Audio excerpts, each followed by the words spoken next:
This is the July Tackle Club Freshwater Trout and Redfin box. Let's see what we have.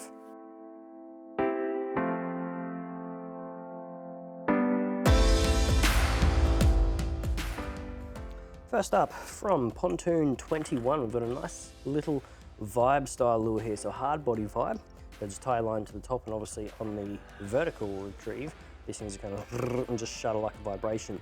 Can also fish this on the cast and retrieve, which is probably going to be my pick for the redfin, etc. Look for some weedy edges. Cast this, let it sink down just down the face of that weed, and then go into a hopping retrieve, slow to medium after that. Once it gets a bit deeper, so you're going to have the drop off from the weed edge coming down. You'll cast your lure, sink down, and use to a hopping retrieve down that face into a slow to medium retrieve out from there. If you find the fish schooled up beneath you, then work this vertically straight up and down. Just drop it down, vibe it off the bottom. If they're sitting sort of midway, obviously using your sounder, you'll be able to see this. If they're sitting midway in the water column, you want to try and get that lure right in their face and just jig this up and down, add a few pauses in as well. It's going to be dynamite. Now, if you are finding that you're fishing vertically a bit more often, you might even rethink about jumping over to the Damiki Volt. This is a little vibration blade style lure with a single double hook on the back, so no underbelly hook, so you're going to be not as prone to snagging up if you want to jig this or cast this into some heavier structure. But something like this has 3 toe points as well, so you've got 3 holes in the back. You just chop and change the clip to how you want this to swim. If I'm fishing this on the cast and retrieve and I want maximum vibration on that retrieve, just simply move the hook to the furthest back hole. This will drop the nose of the lure down, giving you better vibration on the retrieve. If you're fishing this vertically, just move that clip to the further front hole, and it's going to lift that nose up and give you better vibration on the vertical fish.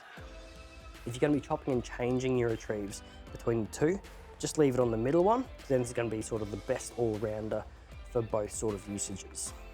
Now, we've also got 3 different soft plastics for you as well, and some unique little jig heads for them too.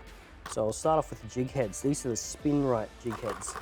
So little jig heads, but they've got a little blade attached to the front of them, essentially turning your soft plastic into a little chatterbait. This is going to add a lot more flash and vibration to the soft plastic that you fish. Now, I've got 3 different options for the soft plastics for you. First one from Chase Baits is the flaccid shad. So these things have a really unique looking tail in the back, kind of look like a tadpole, but with that tail, it gets a lot of quick rippling motion through the water. And obviously with that chatterbait, is going to give you a fair bit of body roll, flash and vibration as well.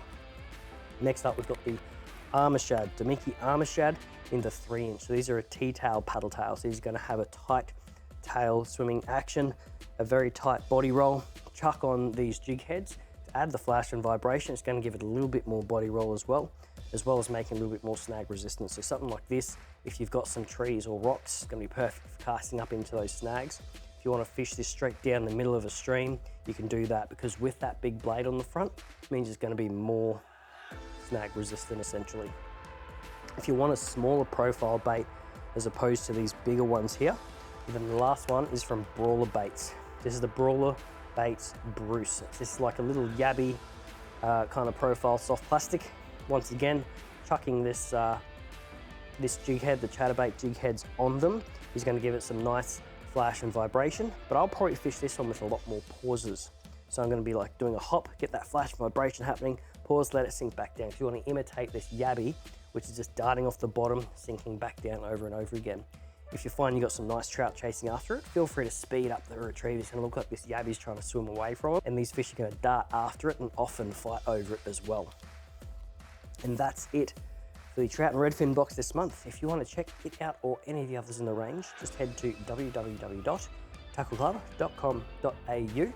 Pick a box that's right for you, and welcome to the club.